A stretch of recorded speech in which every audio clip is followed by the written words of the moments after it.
Hey everyone, it's John to play Immaculate Grid. Doing what I do, going for the low score, going for the low time. Not in that order. I'm gonna play Grid 381, and then I will get 380 taped and posted for all you fine people. Sorry I missed yesterday. Was a late day. Let's roll right into it. I'm gonna share the old screen here. This is I guess Monday's grid. So gonna hit refresh, gonna hit go, and then away we go. All right, that's a Harold Baines. That's also Harold Baines. But Jim Thome is probably more popular. And let's get Gossage. Ooh, I see first round draft pick. That's gonna be a tough one. Skip that one. Let's see here. 200 hits. Palmero did that once with the Rangers. I want to say Lofton will work there. 46%, dang. Let's go Lloyd Wayner. Let's go Roberto Clemente because that's going to be way more popular. There we go, 62%. All right. First round draft picks. I'm going to go with Garrett Cole, whose name I repeatedly mess up. Come on, you know who I mean. I'm gonna miss the minute. So that 27%. All right, for Cleveland, gosh, I guess the time is time has already escaped me here. Is that a first round draft pick of Manny's? It just says draft pick. I'm gonna assume it means first round draft pick. It's one of the uh baseball cards on my wall there. Maybe that counts as cheating. I don't know. And then let's see for the Rangers here. Um A-Rod?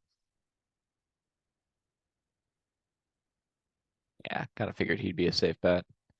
Josh Hamilton, of course. Yep, that's a tougher category for me. Lindor works. I got let's see, Cole. Bonilla's the number one guy for White Sox Pirates at 9%. I didn't even know he played for the White Sox. Or if I did know it, I forgot about it. He's the number one guy at 9%. That's interesting. So I got the highest for Kenny Lofton, Roberto Clemente. Michael Young had 200 hit seasons in a row. And Palmero was at 16%. Julio Franco is also going to work. 8 choices. Yeah, I don't know if I'm going to be able to come up with anyone better than Julio Franco. So it's a good thing I didn't play him here because he would have worked for both of these. And this one. Don't think this one. I think Joe Carter might work actually. Maybe I'm inventing that. 1986 is the season I'm thinking of. I think Joe Carter might work. I know I wrote about it in my book a little bit because I wrote a chapter about the 87 Cleveland Indians, who of course didn't fulfill the Sports Illustrated projections. I talked about how, hey, in '86 they had a winning record, and they were just sort of expanding on that. That formed the basis of their projection. So didn't really work out. Let's see. So one person I know works for first round draft pick and will work for both of these is Roberto Hernandez. So I might keep him handy for one of these. Let's see. For this one, I'm gonna go with Mr. Pat Siri. Yeah, Pat Siri, who I wrote about briefly in my book. It's a nice percentage. He was traded from the away from Cleveland to the White Sox, and then hit 4 home runs in his, I think, second to final season. 4 home runs in a game, I should clarify. He's definitely the biggest oddball of the group. Um, of the 4 home run club, I mean. All right, if we're thinking about first round draft picks for Texas, one that is coming to mind is Aaron. Sealy. That's a pretty good number. I wonder if I go with Harold Baines here. Oh, he was a first rounder. He's all the way at 0.2. Okay. So I will use Roberto Hernandez here. I guess I could use him on the next one over, but he's known for the White Sox, so let's get him in there, 0.03. Get Dave LaPointe. LaPointe? All right. And then for the White Sox and Rangers,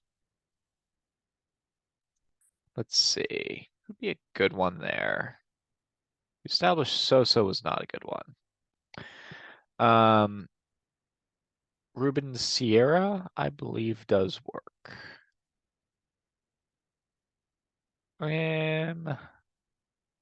Gossage will work, but I already used him.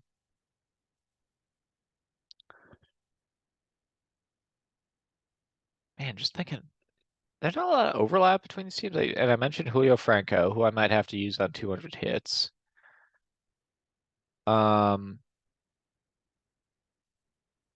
Harvey Keene, I don't think works for Cleveland. I think he works for Detroit, but not Cleveland.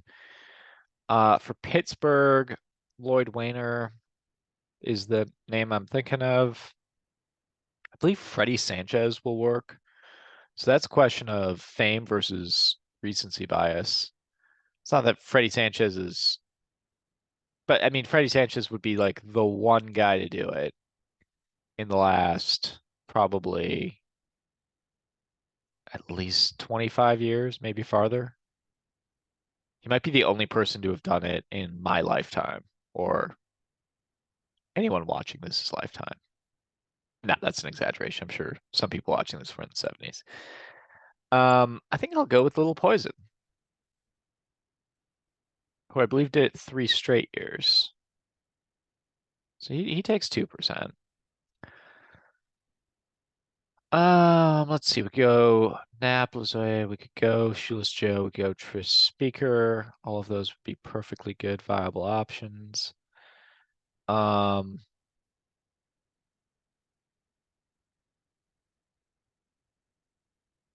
is there anyone, I don't know, sneakier that, what about Earl Averill? First one. Takes 1%.